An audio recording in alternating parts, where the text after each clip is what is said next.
नमस्कार दोस्तों, मैं हूं राज के वर्मा और आप देख रहे हैं रिपोर्टर जी। दिल्ली में अपना घर का सपना देख रहे लाखों लोगों के लिए एक बड़ी खबर आ रही जो उनके बजट को हिला सकती है। जी हां, हम बात कर रहे हैं दिल्ली में सर्कल रेट बढ़ने की, जो सालों से नहीं बढ़े थे।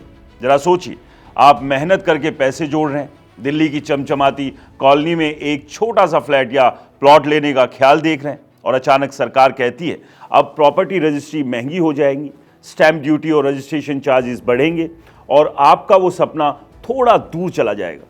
लेकिन दूसरी तरफ जिनके पास पहले से प्रॉपर्टी है उनके लिए ये खुशखबरी हो सकती है, क्योंकि उनकी संपत्ति की वैल्यू और बढ़ जाएगी। तो आइए आज इस पूरे मुद्दे को गली से ग्लोब तक समझते हैं। दिल्ली में सर्कल रेट क्या होते हैं? सिंपल भाषा में कहें तो ये वो न्यूनतम रेट है जो सरकार तय करती है, जिससे कम पर प्रॉपर्टी रजिस्टर नहीं हो सकती। इससे स्टैंप ड्यूटी और रजिस्ट्रेशन फीस कैलकुलेट होती है। अगर सर्कल रेट बढ़ता है तो प्रॉपर्टी खरीदना ऑटोमेटिकली महंगा हो जाता है। अभी दिल्ली में रिहायशी प्रॉपर्टी के लिए सर्कल रेट 2014 से नहीं बढ़े और कृषि भूमि के लिए तो 2008 से। इतने सालों से दिल्ली बदल गई है। मेट्रो फैली, हाईवे बने, नई कॉलोनियां बसी, लेकिन सर्कल रेट वहीं के वहीं। नतीजा, मार्केट रेट और सर्कल रेट में भारी फर्क आ गया। एक ही कैटेगरी में दो कॉलोनियां हैं, एक में प्रॉपर्टी दोगुनी महंगी बिक रही है, लेकिन सर्कल रेट एक समान है।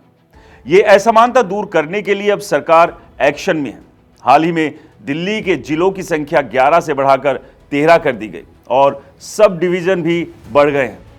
इसका असर यह हुआ कि अब सर्कल रेट को नई जिलों की सीमाओं के हिसाब से रीडिफाइन किया जाएगा। सरकार का कहना है कि इससे वैल्यूएशन ज्यादा सटीक होगी, लेकिन असल में चर्चाएं तेज है कि रिहायशी प्रॉपर्टी में 10 से 40% तक बढ़ोतरी हो सकती है। खासकर बी, सी, डी और ई कैटेगरी में ज्यादा उछाल की उम्मीद है। ए और एच कैटेगरी को छोड़कर बाकी में सब कैटेगरी बनाई जाएगी, मतलब एक कैटेगरी में 2 से 3 लेवल, ताकि असमानता कम हो। यहां तक कि लुटियंस दिल्ली जैसी अल्ट्रा प्रीमियम एरिया के लिए नई A+ कैटेगरी बनाने का प्रस्ताव है। अभी के सर्कल रेट कुछ ऐसे हैं। कैटेगरी ए में 7,74,000 रुपए प्रति स्क्वायर मीटर, बी में 2,45,000, सी में 1,60,000 के करीब, डी में 1,28,000, ई में 70,000, एफ में 56,000, जी में 46,000 और एच में सिर्फ 23,000 रुपए प्रति स्क्वायर मीटर। ये रेट सुनकर लगता है सस्ता है, लेकिन असल मार्केट में तो एक कैटेगरी की प्रॉपर्टी 11 से 12 लाख प्रति स्क्वायर मीटर तक बिक रही है। एग्रीकल्चर भूमि की बात करें तो अभी 53 लाख रुपए प्रति एकड़ है, लेकिन प्रस्ताव है कि इसे 2.5 करोड़ से 5 करोड़ तक ले जाया जाए। दिसंबर 2025 में तो खबर आई थी कि कृषि भूमि के रेट 8 से 10 गुना तक बढ़ाए जा सकते हैं। अब सवाल है कि एक्सपर्ट्स क्या कहते हैं। रियल एस्टेट जानकारों का मानना है कि यह बढ़ोतरी जरूरी थी। एक जाने माने प्रॉपर्टी कंसल्टेंट कहते हैं सर्कल रेट पुराने हो चुके थे, मार्केट से बहुत पीछे। इससे सरकार को राजस्व का नुकसान हो रहा था और ब्लैक मनी का खेल चल रहा था।